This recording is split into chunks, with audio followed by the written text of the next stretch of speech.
नमस्कार दोस्तों, कैसे हैं आप सब लोग। शुरू करते हैं अपने करंट अफेयर्स को। उत्तर प्रदेश में बनने जा रहे देश के सबसे लंबे एक्सप्रेसवे को मुख्यमंत्री योगी आदित्यनाथ और विस्तार देने जा रहे हैं। यूपी गवर्नमेंट गंगा एक्सप्रेसवे को प्रयागराज से बढ़ाकर वाराणसी और मेरठ से बढ़ाकर हरिद्वार तक ले जाने की तैयारी है। वहीं सरकार पूर्वांचल एक्सप्रेसवे की लंबाई भी बढ़ाने जा रही है। इसको बलिया तक ले जाने की योजना है। मुख्यमंत्री योगी आदित्यनाथ ने एक्सप्रेसवे के विस्तार का प्रस्ताव तैयार करने के निर्देश जारी कर दिए हैं। केंद्र सरकार के आम बजट में हाईवे और एक्सप्रेसवे निर्माण कार्यों को और विस्तार देने की योजना को देखते हुए योगी सरकार ने इस दिशा में बड़ा कदम उठाया है। अधिकारियों के साथ उच्च स्तरीय बैठक में मुख्यमंत्री योगी आदित्यनाथ ने गंगा एक्सप्रेसवे को मेरठ से बढ़ाकर हरिद्वार और प्रयागराज से वाराणसी तक का विस्तार देने का प्रस्ताव जल्द से जल्द तैयार करने का निर्देश दे दिया है। विस्तार के प्रस्ताव पर मोहर लगने के बाद देश के सबसे लंबे गंगा एक्सप्रेसवे की लंबाई करीबन 150 किलोमीटर बढ़ाने की उम्मीद है। प्रयागराज से वाराणसी तक के विस्तार से गंगा एक्सप्रेसवे के जरिए पूर्वांचल और विंध्या क्षेत्र के कई जिलों में विकास की नई राह खुलेगी। गंगा एक्सप्रेसवे वाराणसी के साथ मिर्जापुर, भदोई, सोनभद्र और चंदौली को भी जोड़ेगा। मौजूदा समय में गंगा एक्सप्रेसवे की लंबाई कुल 596 किलोमीटर तय की गई है, जिसकी निर्माण की अनुमानित लागत 36,402 करोड़ रुपए तय की गई है। मौजूदा योजना के मुताबिक गंगा एक्सप्रेसवे मेरठ, हापुड़, बुलंदशहर, अमरोहा, संभल, शाहजहांपुर, हरदोई, उन्नाव और रायबरेली, प्रतापगढ़ से होते हुए प्रयागराज पहुंचेगा। इस एक्सप्रेसवे के निर्माण का जिम्मा यूपीडा के पास है। गंगा एक्सप्रेसवे 6 लेन का होगा और इसे भविष्य में 8 लेन तक बढ़ाया जा सकेगा। राष्ट्रीय राजधानी दिल्ली को बहुत जल्द 3 बुलेट ट्रेन प्रोजेक्ट की सौगात मिलने वाली है। इसके तहत 2 नए रेलवे स्टेशन बनेंगे। दिल्ली से अमृतसर, अहमदाबाद और वाराणसी के लिए तेज गति वाली 3 रेल कॉरिडोर जल्द ही शुरू होने की उम्मीद है। इसके अलावा दिल्ली में 2 हाई स्पीड रेल स्टेशन भी बनेंगे। National high speed rail corporation limited यानी कि NHSRCL की प्रवक्ता ने बताया कि दिल्ली में 2 स्पीड रेल स्टेशन बनाने के लिए NHSRCL सभी संभावनाओं पर विचार कर रही है। Delhi Varanasi high speed rail corridor के लिए एक स्टेशन सराय काले खां और निजामुद्दीन रेलवे स्टेशन के पास होगा।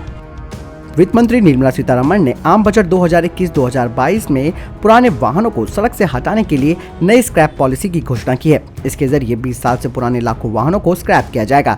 माना जा रहा है कि जो गाड़ियां स्क्रैप होंगी उनकी जगह नई खरीदी जाएंगी। इससे ऑटो उद्योग को भी बढ़ावा मिलेगा। इससे गाड़ियों की वजह से होने वाले प्रदूषण में 25 से 30% की कमी आएगी। सड़क परिवहन और राजमार्ग मंत्रालय ने कहा कि नई स्क्रैप पॉलिसी के आने से ऐसे वाहनों का उपयोग कम हो जाएगा जो पर्यावरण को अधिक नुकसान पहुंचाते हैं। उनके अनुसार वाणिज्यिक वाहन यानी जो कमर्शियल व्हीकल्स हैं, सभी तरह के वाहनों से होने वाले कुल प्रदूषण में लगभग 65 से 70% योगदान करते हैं, जो कुल वाहन बेड़े का लगभग 5% हिस्सा है। प्रोडक्शन हाउस व थिएटर मालिकों ने बंगाल सरकार के मल्टीप्लेक्स व सिनेमाघरों को 100% सीट की क्षमता खोलने की अनुमति देने के फैसले का स्वागत किया है। उन्होंने कहा कि इससे कतार में खड़ी कई बांग्ला फिल्में प्रदर्शित होंगी और दर्शकों की वापसी होगी। राज्य सरकार ने सोमवार को सिनेमाघरों व मल्टीप्लेक्स को 100% सीट क्षमता के साथ खोलने की अनुमति दे दी थी। NHAI के एक ठेकेदार ने 4 लेन के सड़क खंड के निर्माण में 24 घंटे में 2580 मीटर लंबी कंक्रीट की सड़क बिछाने का विश्व कीर्तिमान स्थापित किया है। सरकार की ओर से जारी विज्ञप्ति के अनुसार NHAI के ठेकेदार पटेल इंफ्रास्ट्रक्चर लिमिटेड ने दिल्ली वडोदरा मुंबई 8 लेन एक्सप्रेसवे परियोजना पर 4 लेन के एक खंड पर 2580 मीटर यानी कि करीब 10.32 लेन किलोमीटर कंक्रीट सड़क बनाने की शुरुआत 1 फरवरी 2021 को सुबह 8 बजे की और अगले दिन 8 बजे तक इस लक्ष्य को पूरा कर लिया गया। इस काम में 18.75 मीटर चौड़ाई के साथ करीबन 48,711 वर्ग मीटर एरिया में कंक्रीट की सड़क बिछाने के लिए 24 घंटे का समय लगा।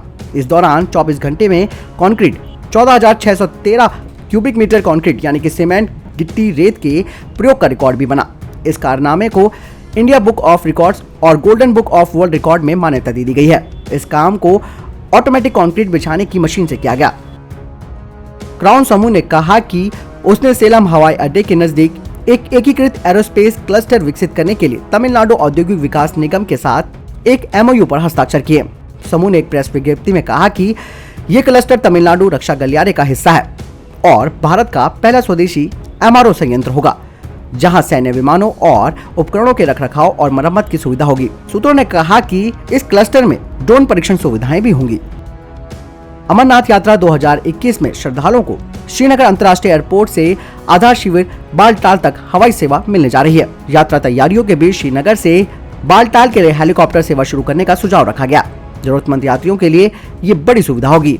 अब तक बालटाल, जिसे नीलगिरि भी कहा जाता है, वहां से पंचतरणी और पहलगांव से पंचतरणी के लिए ही हेलीकॉप्टर सेवा दी जाती है। आपको बता दें कि बालटाल से पवित्र गुफा तक की सड़क से दूरी 9.4 और पहलगाम से गुफा तक 28.2 किलोमीटर की दूरी है। यात्रा के दौरान बड़ी संख्या में श्रद्धालु बालटाल से हेलीकॉप्टर सेवा से एक ही दिन में दर्शन करके लौट भी जाते हैं। पहले हेलीकॉप्टर को पवित्र गुफा से कुछ ही दूरी पर उतारा जाता था, लेकिन न्यायालय के आदेश के बाद पवित्र गुफा में शिवलिंग को लंबे समय तक रखने के उद्देश्य से अब पंचतरणी में हेलीकॉप्टर उतारा जाता है। ये पवित्र गुफा से कुछ किलोमीटर दूरी पर स्थित है।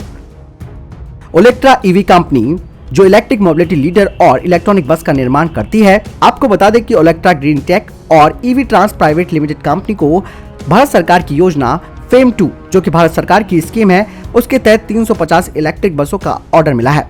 आपको बता दें कि ये कंपनी 12 सालों तक ग्रॉस कॉस्ट कॉन्ट्रैक्ट मॉडल के तहत इन बसों की देखरेख भी करेगी। इन इलेक्ट्रॉनिक बसों को Olectra green tech limited company से खरीदने के बाद इसे 12 महीने के अंदर विस्तारित करने का कार्य करेगी। दिलीप बिल्डकॉन ने कहा कि उसके जॉइंट वेंचर ने राजस्थान में 1000 करोड़ रुपए की राजमार्ग परियोजना के लिए भारतीय राष्ट्रीय राजमार्ग प्राधिकरण के साथ एक समझौता किया है। Project engineering procurement construction mode पर बनाया जाएगा। Dilip Buildcon limited Altis holding corporation ने 27 जनवरी 2021 को राजस्थान में एक ईपीसी परियोजना के लिए भारतीय राष्ट्रीय राजमार्ग प्राधिकरण के साथ एक ईपीसी समझौते को अंजाम दिया है। ये परियोजना उमेदपुरा गांव से मालापुर के पास NH 12 के जंक्शन से ताकली नदी के पास नया गांव जागीर विलेज तक शुरू होने वाले 8 लेन अभिगम नियंत्रित एक्सप्रेसवे के निर्माण से संबंधित है। परियोजना की लागत 1000 करोड़ रुपए है और ये 8.30 किलोमीटर की परियोजना को पूरा करने की अवधि 30 महीने है। तो दोस्तों, ये थे अभी तक के करंट अफेयर्स। आपको कैसे लगे आप जरूर अपना कमेंट हमें बताएं। साथ ही इस वीडियो को लाइक और शेयर करना ना भूलिएगा। नमस्कार।